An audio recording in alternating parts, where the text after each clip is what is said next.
Sit down if you want to.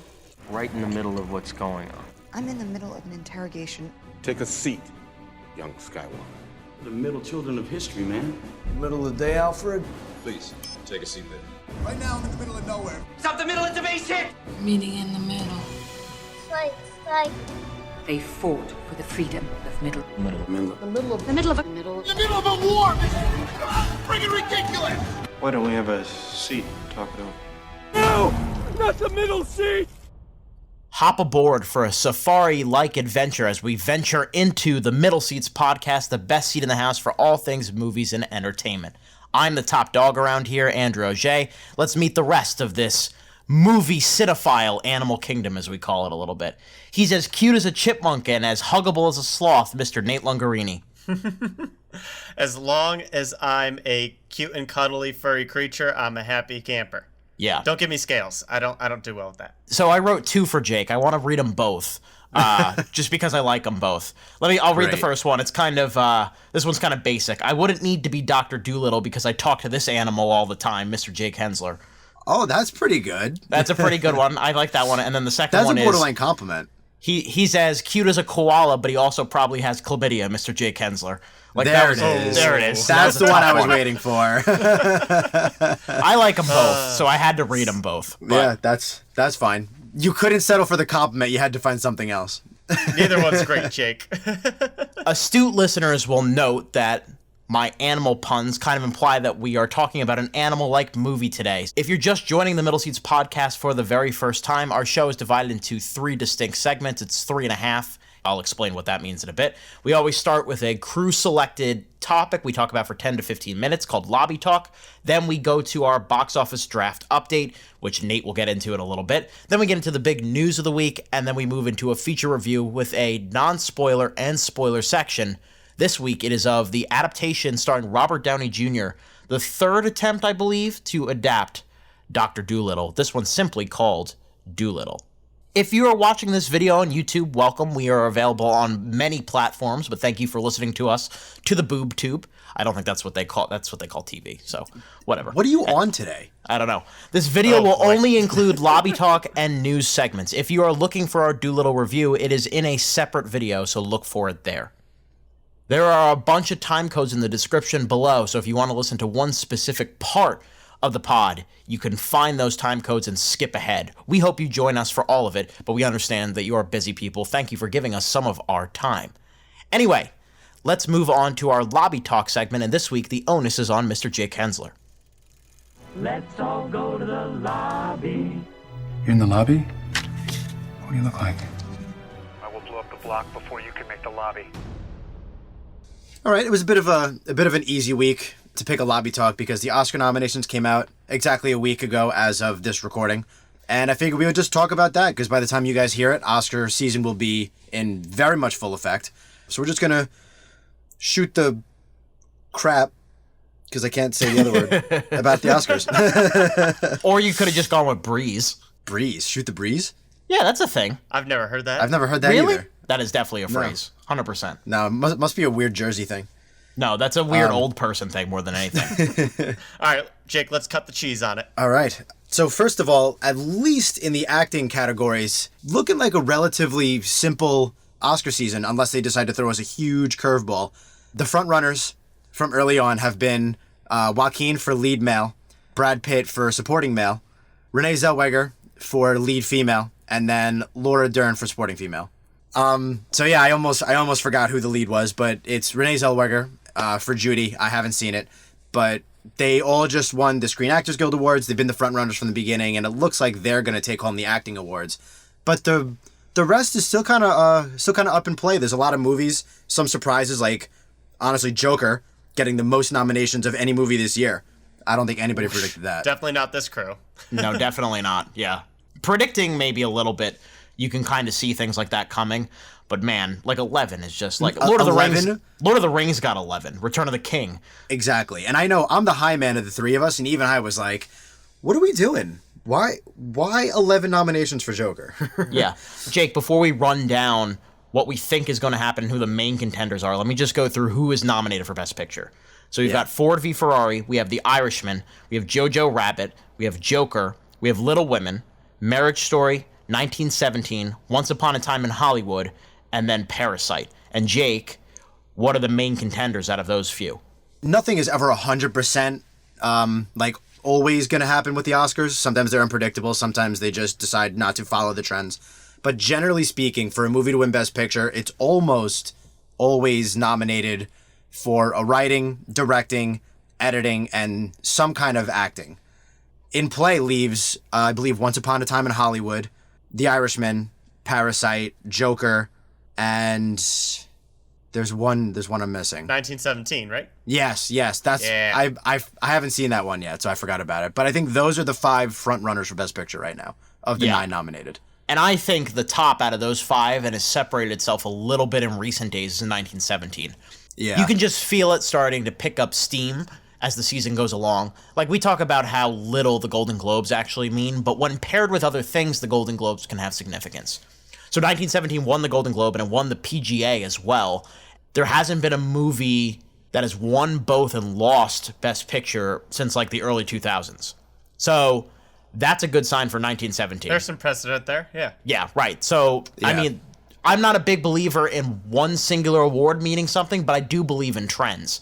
And I think, especially with how it's doing at the box office right now, it would bequeath the Academy to reward it in big ways to get people watching. Same thing, I mean, same with Joker by that logic, but still. Like, 1917 is the movie right now because it timed well when they released it. Absolutely. Yeah, and that is good producing. I don't want to use the term Oscar bait because I don't think the movie was trying to be, but generally speaking, these types of films gets the Academy's attention. Historical dramas, something creative, in this case, making the entire movie like a one-take. Birdman won off for a similar premise a couple of years ago. Yeah. There's a reason Tropic Thunder is a take on Oscar baity movies, and it's a war movie. Like, war movies play well. Mm-hmm. Mm-hmm. And yeah, I would have no hard feelings if it won. It's not my favorite out of this list. I think out of all of the ones here, I would love to see Parasite win, but that feels like a long shot. I thought it was a long shot even getting into this category. Honestly, I would love to see it won because it was one of my favorite movies of the year, as hopefully you guys listened, but also because it would be historic, right? A foreign film hasn't won Best Picture? Never. And it came close last year. Yeah, Roma was so close. Like, we got very close, and then the exact opposite of a inclusive movie won. Like, Green Book just came and snatched it away. So that would be a nice, like, mulligan for the Academy to give it to Parasite. It won the SAG, so, I mean, it is still in play. I just don't know how much it's still in play. Yeah. Mm-hmm. I'd be very cool with that. I actually haven't seen 1917 yet. The 3 Best Picture nominees I'm missing are 1917, Ford v. Ferrari, and Jojo Rabbit. 1917, obviously the most important right now. I'm along with Nate on the thinking on 1917, where I would actually be okay with it winning, but it's definitely not one of my tops. Like, every movie we talked about is a top contender except for Joker. I'd like to see above it. Like Hollywood, Parasite, Irishman, if any of those won, I'd be happier with it winning over 1917. Obviously, I'm rooting for Parasite because Bong Joon-ho is just awesome. It's very interesting because you see a lot of the time, and somebody pointed this out on Twitter, you see a lot of the time when movies are winning major awards during award season, the backlash starts, where it'll be like, let's take like La La Land from a couple years ago. La La Land started winning a lot of things, and then people were like, it wasn't so good, it's overrated, so-and-so, yada, yada, yada, for various different reasons, some reasonable, some not. That hasn't happened with Parasite yet. Everybody loves this movie. Like, every single person that has seen it, like people that don't even watch foreign films sometimes, every single person that has watched it has at least liked it, if not absolutely fallen in love with it. Yeah, I've been telling all my friends who like movies, go absolutely watch it. Find it somewhere and just sit down and watch it. I know it's a foreign film, but like, too damn bad. It is way too good to it's just worth your time. To skip over because it's a foreign film. Moving on, I think Once Upon a Time in Hollywood is like the dark horse candidate because it's meta, and Hollywood loves stories about how Hollywood works. Look at The Artist. Look at Birdman again. There's so many examples of that. Yeah. Yeah, and it's super creative, which they also like. It's a movie about Hollywood, and it's a take on what Hollywood could have been like had there not been a tragic murder. What's not to like if you're a big-time Hollywood producer? And they've never fully committed to Tarantino either. Like, he's won a lot of writing awards, but they've never given him the big prize. So maybe this is the year? Mm-hmm. I think this is his first or second time getting a director nom. I think his second. But yeah, he's not seen in the director category that often for such a high profile director. Yeah. And it doesn't help that he only does movies once every 5 years at this point too. But yeah, I mean, there are some heavyweights really fighting it out here, especially in the director's category. Like Tarantino and Scorsese are obviously mano a mano. But then obviously Mendes is getting a lot of attention for just how technically accomplished 1917 is. Right. Are there any snubs we can think of that really made us angry? Any surprises or anything? Little Women not getting in for Best Directing. Yeah.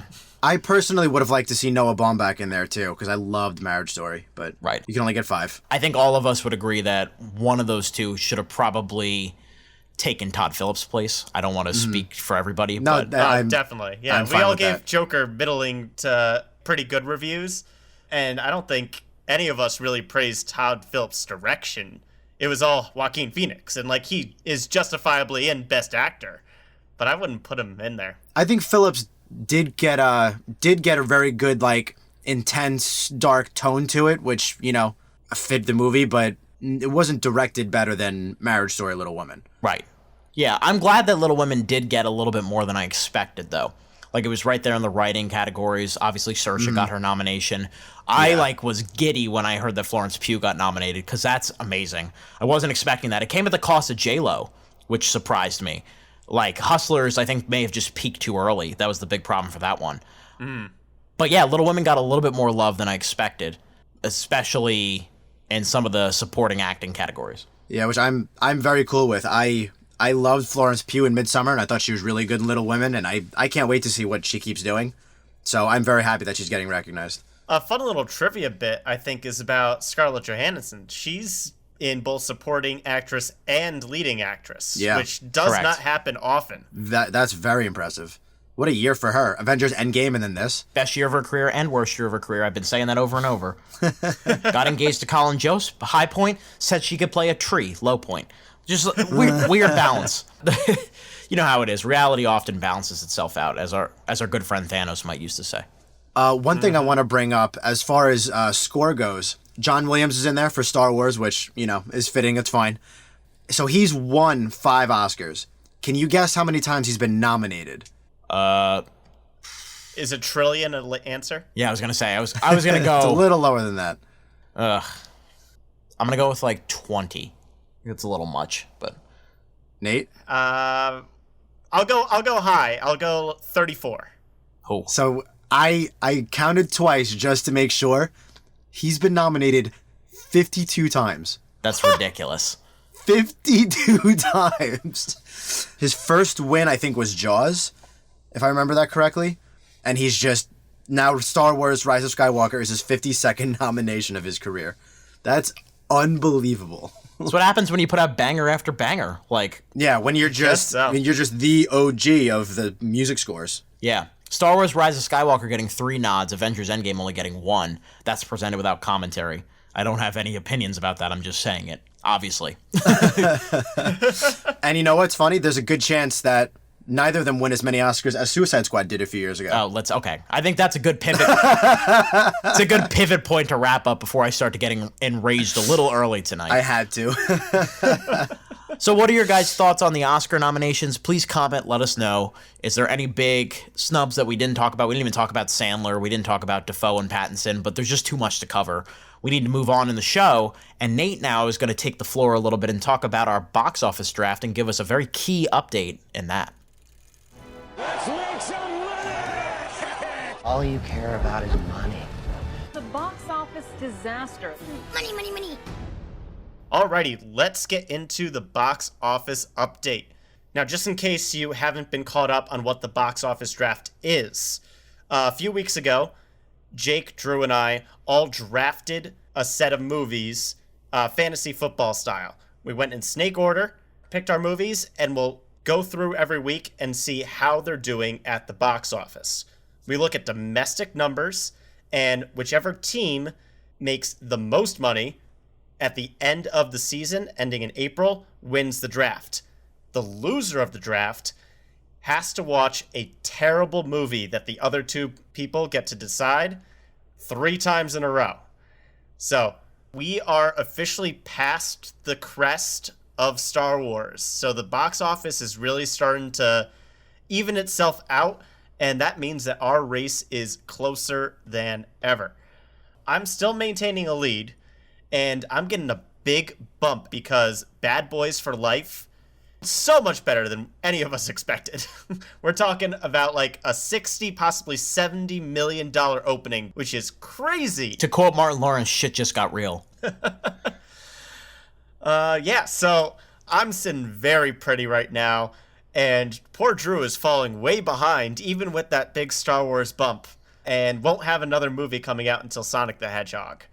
All the rest of his films are plateauing, and Star Wars is crawling towards 500 million. Only 500 mil, yeah. But as a comparison, though, Frozen 2 has 465. That's crazy. And it's consistently chugging out 5 million a weekend. I'm not saying there's a chance that Frozen 2 could catch up to it, but if you had told me that it would be this close when we started this thing, I would have called you a liar. What a podcast for surprises. Joker getting 11 Oscar nominations, Frozen 2 competing with Star Wars. Yeah. What the hell? Get ready for another surprise when Sonic the Hedgehog pulls out a $100 million opening, guys. If it beats Detective Pikachu, just as a fan, I'm going to be upset. Yeah. Sega is going to be just gloating over Nintendo. Well, we'll see. Besides Bad Boys for Life, not too much to update on me and Drew. But Jake does have a little bit of movement here because 1917, as we just were talking about, has phenomenal reviews and is in full Oscar mode, and that means people are going out in droves to see this movie, and it's holding incredibly well. Looks like Andrew might be watching some pretty crappy movies in a few months. Honestly, what's new? Like, kind of resigned myself to this fate at this point. Only other hiccup in Jake's team that could make things interesting is that the movie he swapped out for Cats was Dolittle, which coincidentally is the movie we're reviewing today. So we'll find out if it's good or not in a couple of minutes. But from a box office perspective, it has been underwhelming at best. Yeah. Opening around 25, maybe 30 million. Not a great start. It's gonna do better than Cats is. Yeah. Cats is plateauing at like 30 million tops. Honestly, it's doing better than I expected, which, I mean, is more about tempered expectations, but still. Absolutely. But Dolittle, depending on how it holds, can make anything from like 40 to 60 million, which is not great when the race is this tight. So, Jake, you better hope for a miracle in the next couple weeks. I still got some big releases coming out. I got time. You got one big release left, buddy. Onward. But it's a big one. March. Jake, do you have anything to say to Robert Downey Jr. for this failure? Oh, I'm so disappointed. You were the star of the biggest movie ever, and this is how you follow it up? Come on, man. Yeah.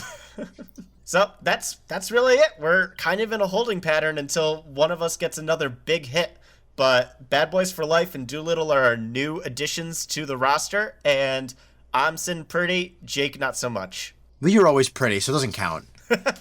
Appreciate it. We're not going to be talking about Bad Boys for Life any further on this podcast. I just want to get on the record and say that they absolutely wasted that title when now they're thinking about making a fourth one. That's all I got to say. Like, they learned nothing from the Fast and the Furious franchise as far as title puns go with numbers. I thought we fixed this problem in the early 2000s. You know, like, we had Fan 4 Stick there as a brief little blip, but people hated that. Why are we back to this point? I think my favorite of all time is when the 7 title had a 7 instead of a V. Yep. Good Lord. Like, C7N. That's how that goes, right? Like, that's what that is. Yeah, that was silly. For a great movie to do that was silly. For David Fincher to do that, too. Oh, yeah. Right. Anyway, let's talk about some potential future blockbusters that might be a part of the box office draft in the future and move into our news segment. And this just in, a Newsbreak special report. This is breaking news. I've just been handed an urgent and horrifying news story. We're talking news here on the Middle Seats podcast. Let's go into our first story here. I know. I said we would cool off with the Star Wars talk, but let's just get into it a little bit here because this is actually some pretty good forward movement. We don't know when the next Star Wars movie is coming out. We don't know what it's going to look like. We do know that this year that there will be a Season 2 of The Mandalorian. The person who directed the last episode of The Mandalorian was Taika Waititi, who a lot of you obviously know as the director of Thor Ragnarok and now the director of Jojo Rabbit, directed that last episode, and he voiced the droid IG-88 throughout the entire series. He's obviously a big favorite for Disney because they brought him back. He's going to be doing Thor Love and Thunder, which is coming out late next year. He's got another movie in between Jojo Rabbit and Thor Love and Thunder called Next Goal Wins, which has Michael Fassbender, Elizabeth Moss in it. So that's what his trajectory is looking like. After all that, rumors came out this week, and he kind of addressed it cutely on Twitter by posting a picture of Fleetwood Mac's rumors, kind of addressing that, yes, this is something that's happening. And the only way that Taika Waititi could address something like that, he is in talks to direct a Star Wars film. We don't know what that's going to look like, but we do know that Taika Waititi's style is very different than any kind of style for like J.J. Abrams or George Lucas or even Rian Johnson's style.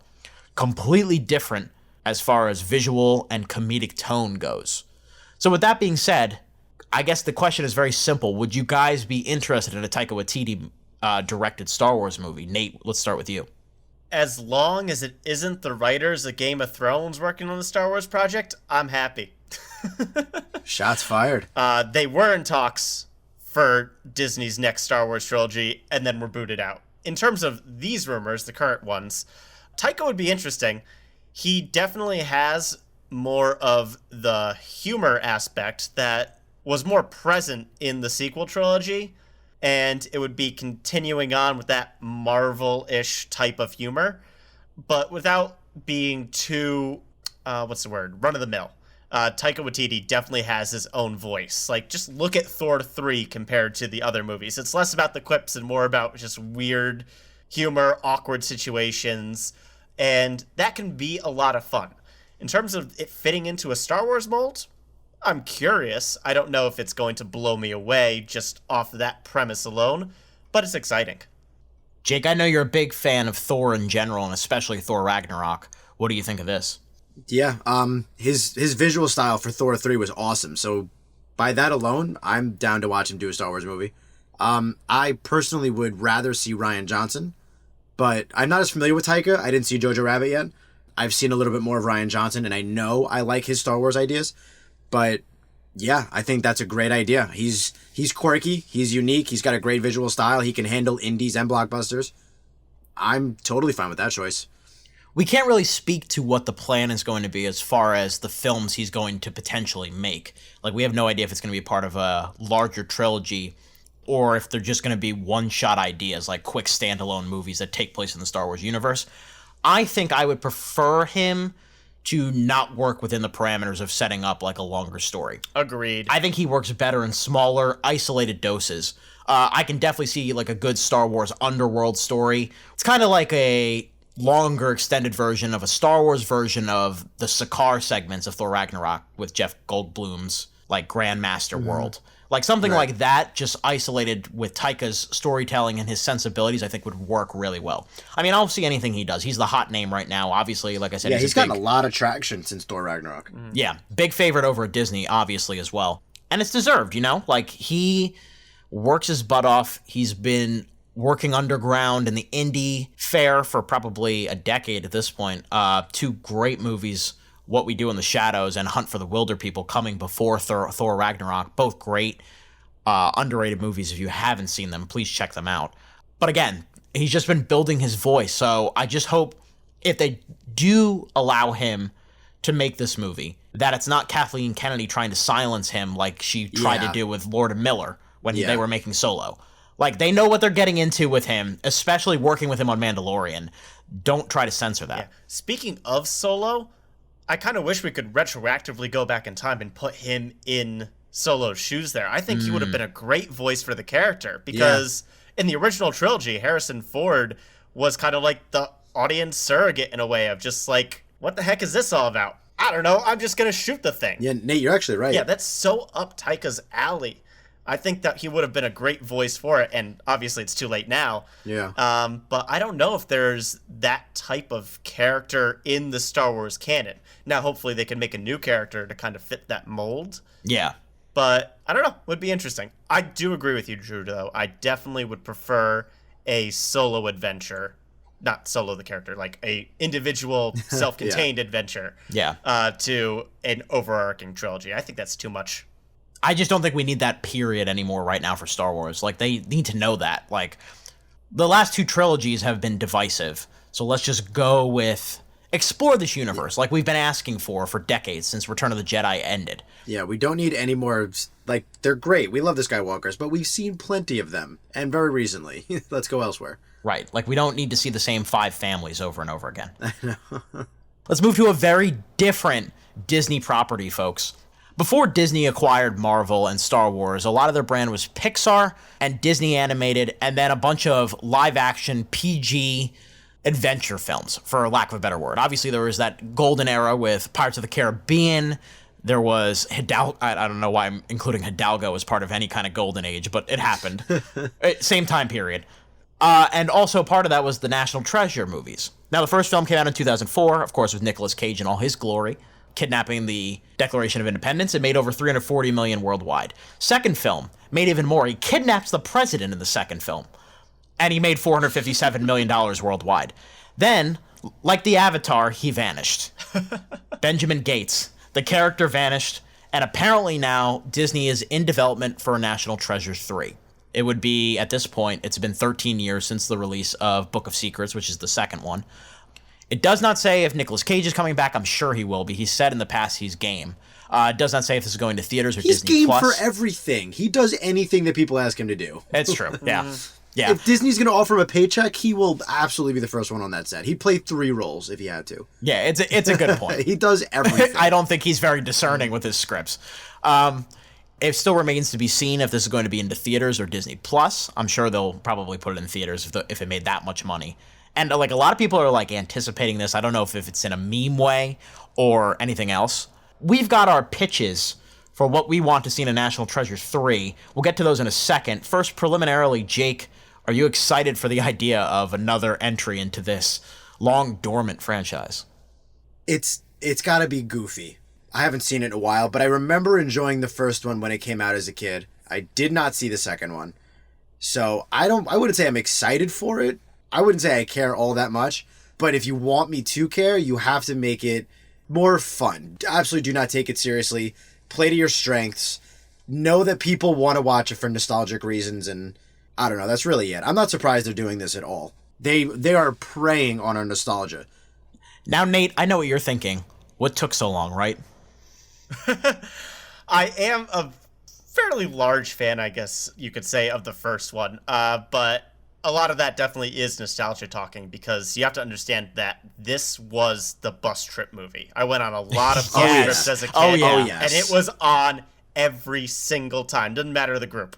And my dad's a Freemason, so he loves this movie because he thinks he's part of this secret organization with underground tunnels and whatnot. And he probably is. I don't know. I'm not allowed, but... You know, I could totally see it. Yeah. You absolutely would be the son of a guy in a secret organization with treasures and things like that. Man, I love the concept that these movies are like financed by Greyhound Bus, because they're just on in the background all the time. That's so cool. I didn't put that together until you just said it, but that's so true. It was that or the Sandlot always on. Anyway, so yeah, I definitely have a little bit of a soft spot for the original. The second one was fine, but wasn't great. I think if they did come back and they brought back Nicolas Cage and everything, I would just hope that they don't go all in on, like, I think it's page 52 of the Book of Secrets that they teased in the second one. I just looked it up. It's a little lower. It's like 47, I think, or something. Yeah. Whatever number it is, arbitrary number, don't go all in on a whole story on that one little gag. Make that a gag if you want, but you don't need to base an entire movie off of that. It won't end well. What's the basic premise of the second one? Isn't his father involved in like the assassination of Lincoln or something? Or yeah, his father is framed for killing Abraham Lincoln by the bad guy, who only did that to get Nicolas Cage on the hunt for the City of Gold. It's very convoluted. Are you telling me that Trump seriously actually accused people of what the National Treasure 2 plot is? Yeah, pretty much. How has nobody put this on the internet yet? I'm sure it's been done. Oh my god. But again, not a lot of people saw National Treasure 2 and liked it, so maybe that's why. Myself included. More people saw it than the original, though. Like, I remember I saw that opening weekend. It was a big-time Christmas release. The first film was a Thanksgiving release. Went up against the first SpongeBob movie. The second one went up against Alien vs. Predator Requiem. Big competition there. Lord. But how do you know this? Why? Because I'm a psychopath. Like, we've been over this. They're goofy fun. They're so stupid. This man kidnaps the president and doesn't go to jail for life. Like, so it's a very, very important that if they do it and keep the original tone, you have to keep the goofiness. Don't pull like a Men in Black. Right. And try to go like half and half. It's not going to work well. So Nate, let's move off of that now. You're marching into Disney. So you waltz right past security. You knee Mickey Mouse and the Nads and just walk into Bob Iger's office. And you're like, I've got the script treatment right here for National Treasure 3. What does that script treatment say? Well, really, all you need to do is huff a little bit of glue and just like scroll through the pages of a history textbook, and just whatever page you land on, just put your finger on it, and those are the proper nouns that you're putting in. So here's what I landed on. Nicolas Cage is Benjamin Gates again. Great name. He needs to decode a message. Where is the message? It's on the Liberty Bell. So the opening act of this movie is them super gluing the Liberty Bell together to close the crack to try to figure out what the message says. From there, there's a message leading to Stonehenge, because at Stonehenge there's another clue that only is available every 25 years because of the way that the sun hits Stonehenge. So when they get to Stonehenge, they have to realize that there's some kind of message there. Basically, they're like going to see a torn piece of the paper from the Book of Secrets, like that was accidentally ripped out of, I'll say it, page 47. And they'll line it up with the Stonehenge rocks, and they'll read a message. And the message will have untold secrets about the murder of Archduke Franz Ferdinand that led to World War I. And from there, I don't want to spoil the rest for you guys, because I know you're already buying your advanced tickets right now. I'm riveted, True. It's not bad. Because it's not going to be that far off from what they do. And the movie will be called National Treasure Ferdinanza. There you go. So that's National Treasure 3, in my opinion. Thanks. I hate it. That's not bad. You could make that work. I think my biggest complaint, True, is that they already used the Liberty Bell in the first movie as like a fake red herring clue. Well, they missed it. They missed the clue the first time. Does Disney have the rights to Indiana Jones? What studio has Indiana Jones? Well, Disney. And they're making an Indiana Jones 5, which is supposed to come out next year, but I don't know if that's happening. We've heard nothing about it. Are you trying to propose a crossover, Jake? Wait, so I think I'm onto something. So Disney has the rights to Indiana Jones. I'm not proposing throw him in there, but his world fits in National Treasure world. So I feel like there's going to be something Area 51 based, but I don't want it to be aliens. Right. We've seen plenty of aliens. National Treasure 3 is going to have to do something goofy that's elsewhere. I don't want Benjamin Gates finding aliens. Indiana Jones 4 already did aliens too, so right, we need and a different slant. And it didn't work. So what I propose is they do need to break into Area 51 and they find the Indiana Jones thing where there's just hundreds of thousands of boxes and they have to find a clue among all those boxes, and all of a sudden they have to be very careful about what they're opening, what they're not opening, and it kind of becomes like Parks and Rec, where Ron and Ben are flipping over the snow globes looking for clues. They're just going from boxes looking for clues. I don't know. I didn't get that far, but this is part of a concept that Can I pitch the last scene? Yeah. There's like a news report on the TV, and the shot pans down to the end of they're in a diner, and it pans down to the end, and Indiana Jones he's sitting in one of the booths, kind of like Bruce Willis at the end of Split. And then the next film. Oh, Lord. The next film is the big extravaganza.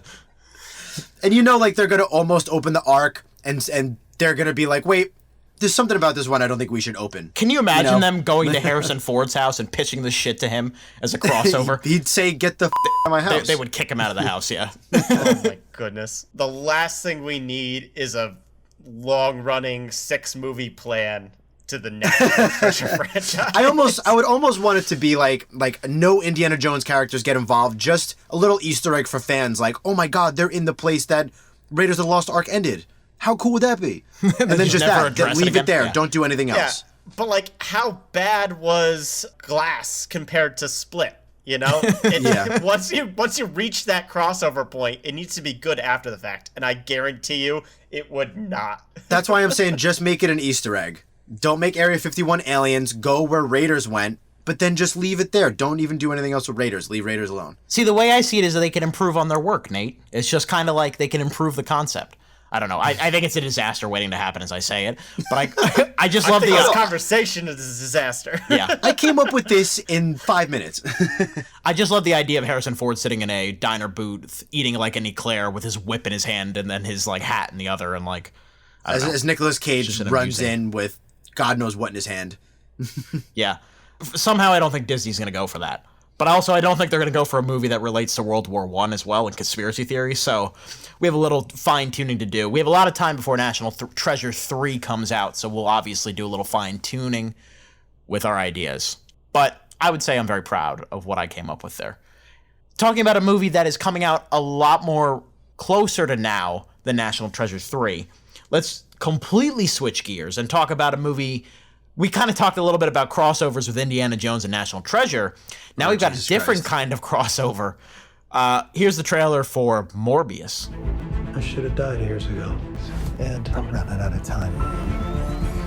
You're up to something. What is it?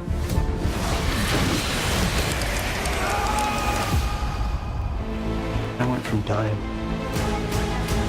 to feeling more alive than ever. Increased strength and speed, and an overpowering urge to consume blood. How far are we allowed to go to fix something that's broken? Until the remedy is worse than the disease. What's up, Doc? Morbius is the latest film in Sony's Spider-Verse. It is directed by Daniel Espinosa, who directed Safe House with Ryan Reynolds and Denzel Washington, and Life, also with Ryan Reynolds and Jake Gyllenhaal in that one. That's kind of like Alien Light. It stars Jared Leto as biochemist Michael Morbius, who tries to cure himself of a rare blood disease, but obviously isn't very good at it. He becomes a vampire instead. I don't know how that happens, but I guess we'll figure it out. It also stars Jared Harris, Tyrese Gibson, Matt Smith, and here's the big twist. Much like Venom, it is supposedly connected in some ways to the MCU, in some ways to Sony's Spider-Verse in general. At the end of the trailer, you see Michael Keaton as Vulture. There are rumors that Tom Holland is in this in some capacity. I don't know if that's just like a photo. There's rumors that J.K. Simmons is in this in some capacity as J. Jonah Jameson. So, who the hell knows what's going on? Venom 2 is also coming out this year. Morbius is due out in, I believe, late July. Sounds about right. They showed the trailer in front of... Why not put that out in October? Yeah, I don't know. You got me. Okay, whatever. I've got a lot of questions about this. Nate, I know you want to tackle some of these questions first. What do you think of the trailer, and what do you think of this whole idea?